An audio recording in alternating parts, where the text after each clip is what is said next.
यह शताब्दी वर्ष है। प्यारे साधक साधिकाओं, पिछले वर्ष 17-18 दिसंबर को हमने 100वां वार्षिकोत्सव मनाया, बहुत ही धूमधाम से मनाया। आप सबों की सेवा भावना से यह जो 100वां वार्षिकोत्सव रहा, शताब्दी समारंभ महोत्सव, जब 100वें वर्ष में प्रवेश हुआ, अभी चल रहा है, 100वां वर्ष गतिमान है। तो 100वें वार्षिकोत्सव को आप सबों ने अपनी सेवा भावना से, अपनी संकल्प शक्ति से 25,000 कुंडीय महायज्ञ से इस 100वें वार्षिकोत्सव को आप सबों ने अपनी सेवा भावना से भव्य और केवल भव्य से भव्य ही नहीं, आप सबों ने इसे दिव्य से दिव्य बना दिया, दिव्य से दिव्य बनाया है। इस महायज्ञ को स्वर्वेद महामंदिर निर्माण के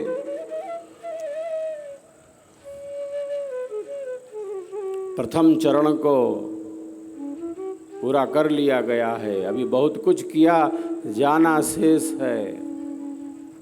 वो सारे विचार हैं मेरे अंदर, बहुत कुछ किया जाना शेष है, बहुत कुछ किया गया है।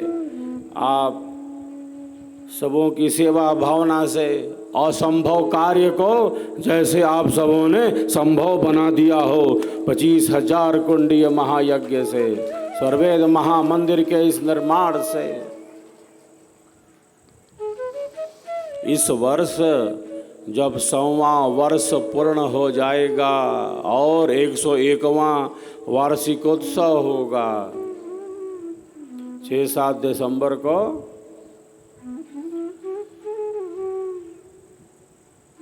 शताब्दी समारोह महोत्सव होगा, जब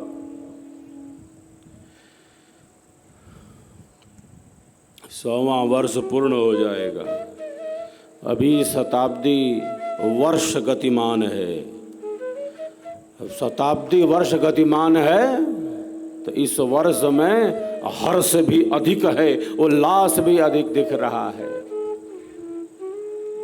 राष्ट्रव्यापी संकल्प यात्रा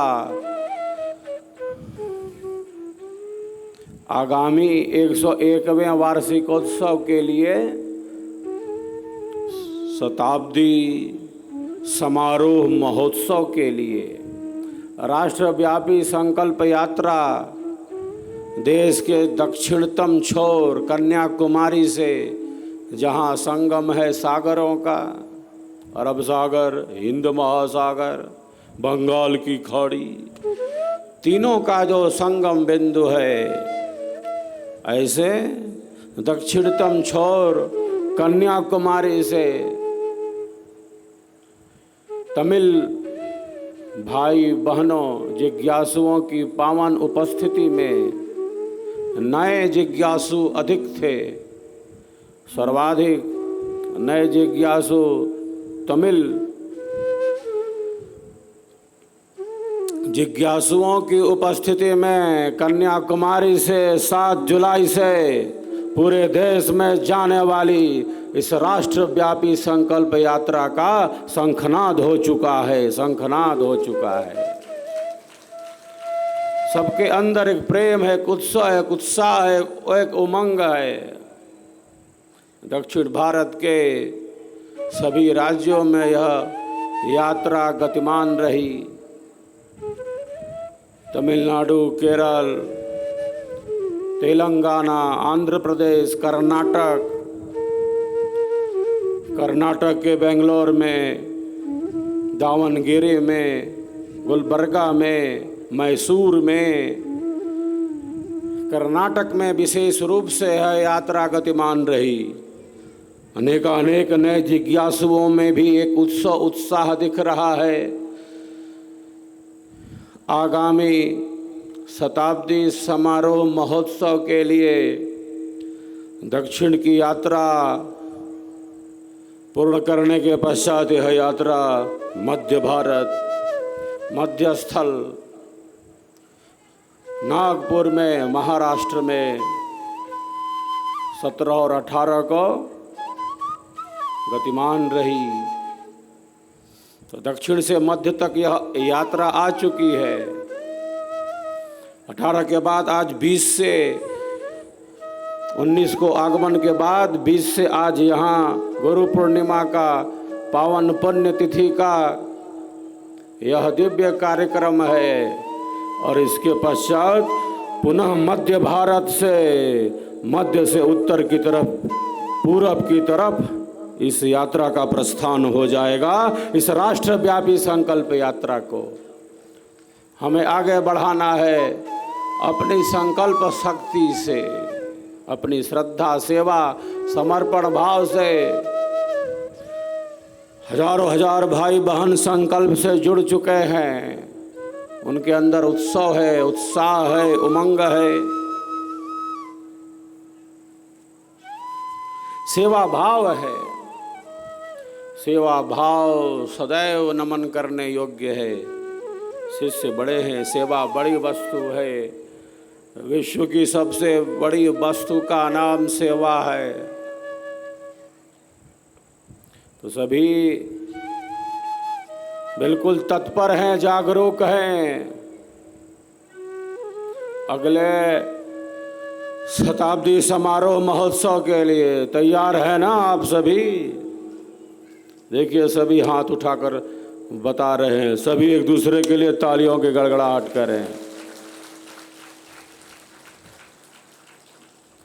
हम सब मिलकर इस गुरु कार्य को, इस ईश्वरीय कार्य को, इस जन कल्याणकारी कार्य को, इस दिव्य कार्य को हम आगे बढ़ाएंगे। यही हमारा संकल्प है। हम प्रचार में, सेवा में, सत्संग में, साधना में कहाँ पीछे रहने वाले हैं। हम स्वयं सेवा में आगे रहेंगे और अन्यों को भी, नए जिज्ञासुओं को भी हम सेवा के धर्म से परिचित कराएंगे, सेवा का पाठ पढ़ाएंगे, सेवा का अध्याय खोलेंगे। स्वयं सेवा कर देना अच्छी बात है, करनी ही चाहिए और हम करेंगे भी, करते ही हैं।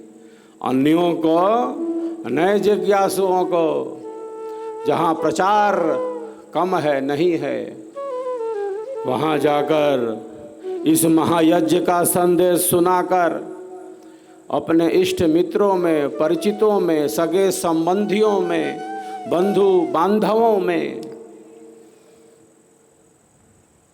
अधिक से अधिक संख्या में सब पहुँचे। वहाँ 6-7 दिसंबर को शताब्दी समारोह महोत्सव में पिछले बार 2 से 2.5 लाख की संख्या थी। इस बार उससे भी अधिक संख्या में, उससे भी बड़े क्षेत्र में हमें यह महायज्ञ करना है। यही हमारा संकल्प है और आप सब बिल्कुल तैयार हैं।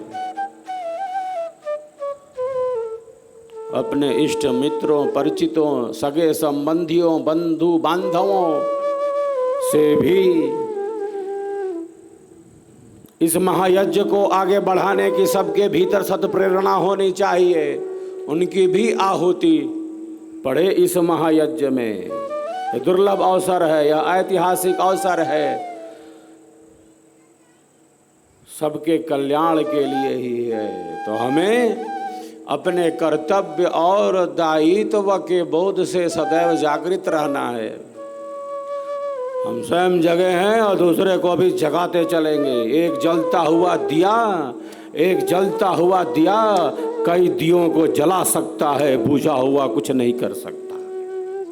एक जलता हुआ दीपक अनेक बुझे हुए दियों को जला सकता है, प्रकाशित कर सकता है।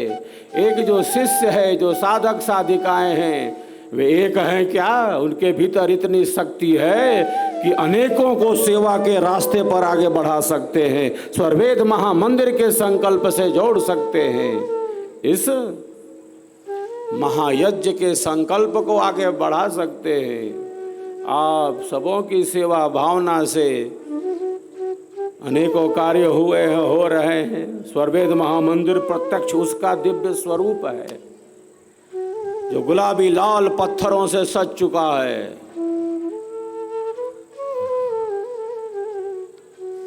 अनेकों तो बाहर की सुंदरता देख के ही आश्चर्यचकित हो जाते हैं, कहते बहुत अच्छा है, अच्छी नक्काशी है, ऐसा कहीं और नहीं देखा।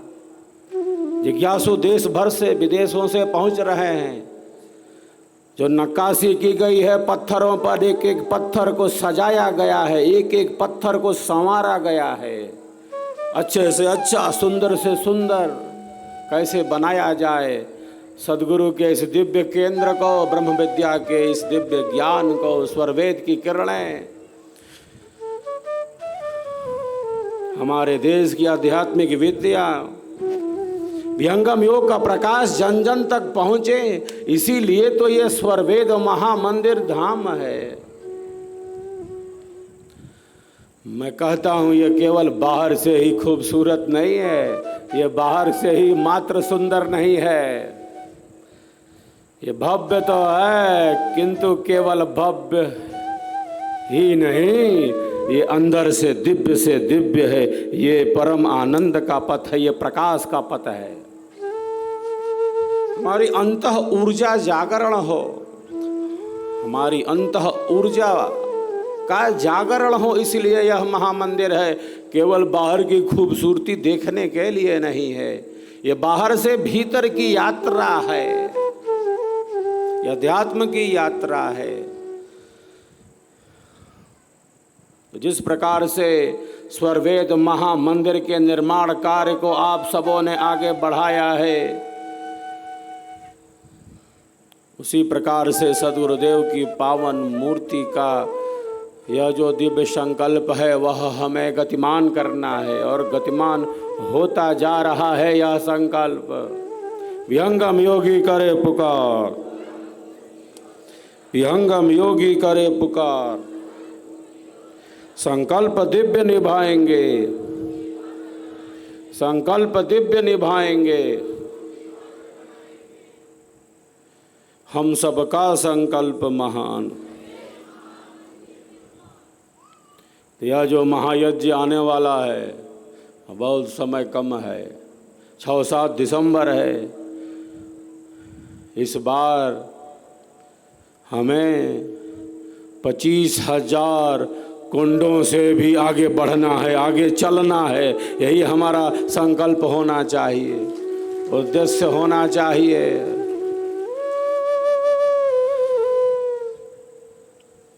कार्यक्रम की तैयारियां प्रारंभ हो गई, अभी से प्रारंभ कर दी गई हैं। समारोह अच्छे से अच्छा हो, किसी को कष्ट ना हो, किसी व्यवस्था में हम पीछे ना रहें, इसके लिए अभी से मेरे निर्देश पर तैयारियों का भी प्रारंभ कर दिया गया है। हम सबका संकल्प महान।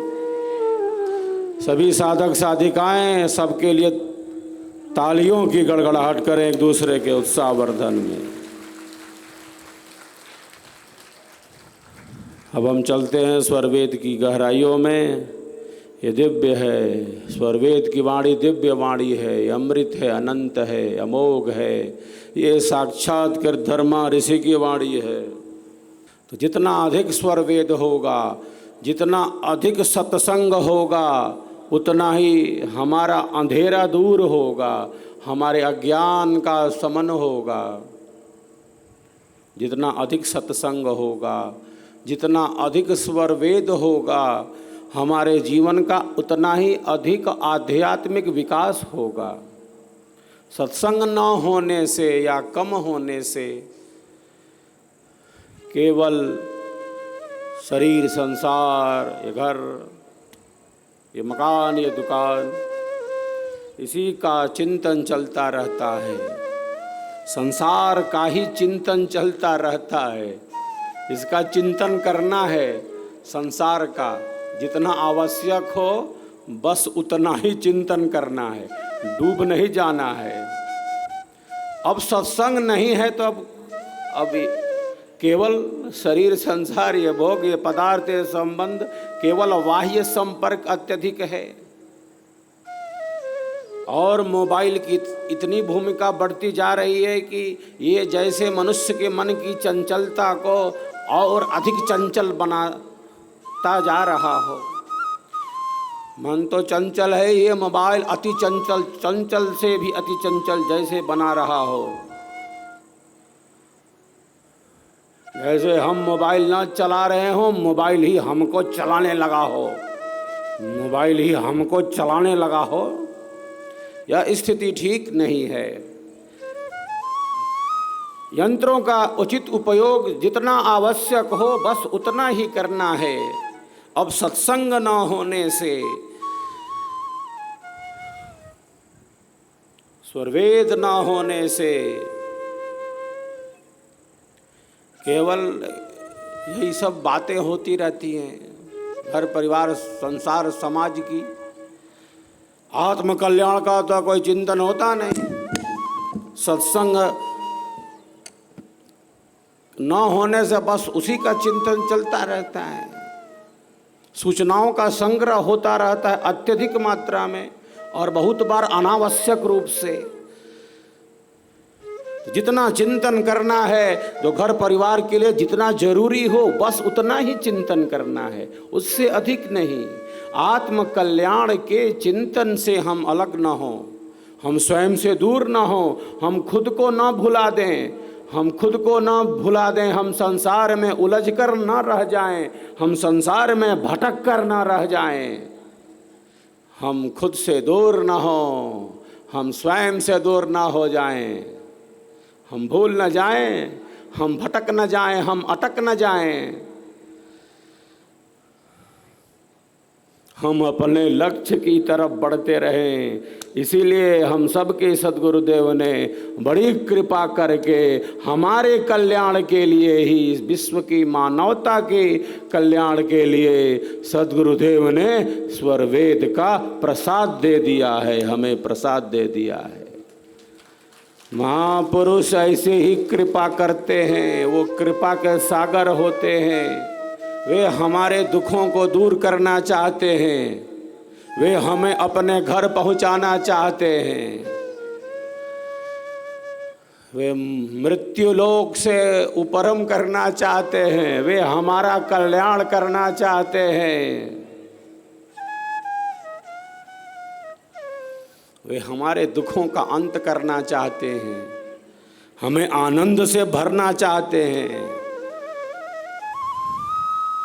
मृत्युलोक से मुक्त करना चाहते हैं, आवागमन से अलग करना चाहते हैं।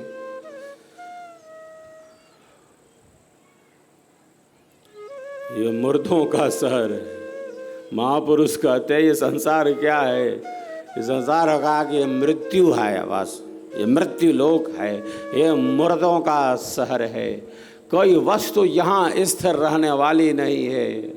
सब कुछ हर क्षण, हर पल, प्रतिपल, पल पल बदलता जा रहा है। ये संसार हमारा निज घर नहीं है, ये हमारा घर नहीं है।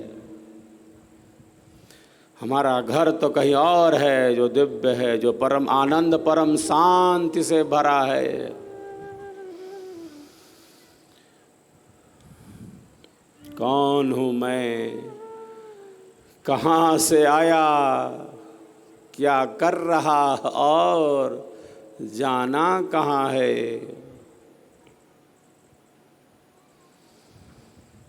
ये चार बातें बड़ी महत्वपूर्ण है। कौन हूँ मैं, कहाँ से आया, क्या कर रहा और जाना कहाँ है?